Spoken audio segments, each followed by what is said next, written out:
Brio hitam tabrak petugas kebersihan di Lubuk Linggau. Polisi mengungkap penyebab mobil Honda Brio menabrak petugas kebersihan Dinas Lingkungan Hidup, DLH, Kota Lubuk Linggau ketika sedang bekerja. Peristiwa kecelakaan itu terjadi di Jalan Lintas Sumatera, Jalinsum, Megang, Kecamatan Lubuk Linggau Utara 2, atau tepatnya dekat SPBU Wijaya, pada Selasa, 26 Agustus 2025, pagi. Akibat kejadian itu Nurhayani warga Jalan Kalinda RT 06 Kelurahan Jogoboyo, Kecamatan Lubuk Linggau Utara 2, harus dirawat di rumah sakit.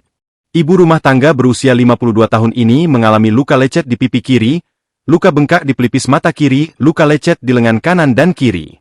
Kasat Lantas Polres Lubuk Linggau, AKP Marjuni didampingi Kanit Gakum Aibtu Aan mengungkapkan bila penyebab kecelakaan tersebut karena pengemudi Honda Brio mengantuk.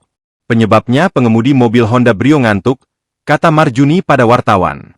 Marjuni menuturkan berdasarkan keterangan dari saksi di TKP sebelum kejadian kecelakaan korban Nurhayani sedang bertugas menyapu jalan persis di depan sekolah Kasih Yobel. Lalu, datanglah mobil Honda Brio Bang 1129 DJ yang melaju dari arah Megang Ujung yang kemudikan oleh Debbie dan teman-teman wanitanya, Erin hendak mendahului mobil truk yang berada di depannya.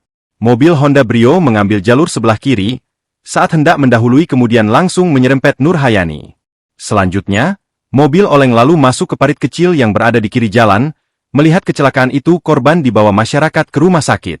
Untuk kedua pihak yang terlibat laka menyelesaikan perkara tersebut secara kekeluargaan tanpa melibatkan pihak kepolisian, ungkapnya.